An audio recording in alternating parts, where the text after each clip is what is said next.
Welcome to Telangana వెలుగు. So దయచేసి నా ఛానల్ని సబ్స్క్రైబ్ చేసుకొని వాళ్ళు ముందుగా సబ్స్క్రైబ్ చేసుకోవాల్సిందిగా కోరుకుంటున్నాను. అలాగే Jani Master Janasena party serious అయినట్టు కూడా తెలుస్తుంది. సో జానీ మాస్టర్ని పార్టీ కార్యక్రమాలకి దూరంగా ఉండాలని చెప్పేసి కూడా పిలుపునిచ్చినట్టు కూడా సమాచారం.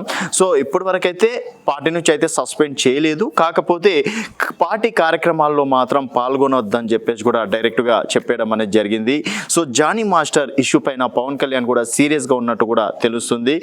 జానీ మాస్టర్ పైన ఉదయం నుంచి మనం చూసుకున్నట్టయితే లైంగిక వేధింపులు కేసు అనేది ఆల్రెడీ జీరో ఎఫ్ఐఆర్ కూడా చేయడం అనేది జరిగింది. ఒక అమ్మాయి తనని షూటింగ్లో కావచ్చు, తర్వాత వేరే ప్లేసెస్కి వెళ్ళినప్పుడు లైంగికంగా వేధిస్తున్నాడు, అసభ్యకరమైన పనులు చేస్తున్నారని చెప్పేసి కూడా కేసు పెట్టడం అనేది జరిగింది. సో ఉదయం నుంచి కూడా మనం ఎక్కడ చూసుకున్నా జానీ మాస్టర్ గురించి మాట్లాడుకుంటున్నారు. అయితే జానీ మాస్టర్ ఎలక్షన్ సమయంలో జనసేన పార్టీలోకి చేరడం అనేది జరిగింది. సో పవన్ కళ్యాణ్ గురించి ఒక పాట పాడుతూ డ్యాన్స్ కూడా చేసింది. అది ఎంత వైరల్ అయిందో కూడా అందరికీ తెలిసిన విషయమే. సో కాకపోతే పవన్ కళ్యాణ్ ఇటువంటివి మాత్రం ఎంకరేజ్ చేయడు, డెఫినెట్గా ఆడపిల్ల సైడ్ ఉంటారు అని చెప్పేసి కూడా స్టార్టింగ్ నుంచి కూడా అది చెప్పుకొస్తున్నారు. సో మరి పవన్ కళ్యాణ్ మాత్రం ప్రస్తుతం జానీ మాస్టర్ పైన సీరియస్గా ఉన్నట్టు కూడా తెలుస్తుంది. అభియోగాలు కనుక నిజం అయితే డెఫినెట్గా జానీ మాస్టర్ని జనసేన పార్టీ నుంచి సస్పెండ్ చేసే అవకాశాలు కూడా ఉన్నాయని చెప్పేసి కూడా చెప్పుకోవచ్చు.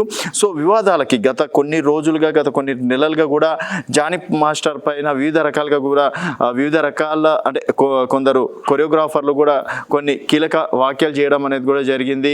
అలాగే ఇప్పుడు అమ్మాయిలను వేధిస్తున్నారని చెప్పేసి ఒక అమ్మాయి డైరెక్ట్గా లైంగిక వేధింపులకు సంబంధించి కూడా కేసు పెట్టడం అనేది జరిగింది.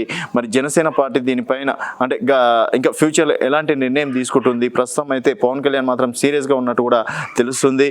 మరి కేసు నుంచి ఏ విధంగా బయటపడతాడు, ఏంది అభియోగాలు చేసినటువంటి అమ్మాయి అభియోగాల దగ్గర కూడా సాక్ష్యాలు కూడా ఉన్నాయని చెప్పేసి కూడా అంటున్నారు. మరి ఆ సాక్ష్యాలు ప్రవేశపెడితే జానీ మాస్టర్ ఫ్యూచర్ ఏ విధంగా ఉంటుంది అనేది వేచి చూడాల్సిన విషయం. సో మొత్తానికి మరిన్ని విషయాల కోసం ప్లీజ్ దయచేసి తెలంగాణ వెలుగు ఛానల్ని సబ్స్క్రైబ్ చేసుకోవాల్సిందిగా కోరుకుంటున్నాం.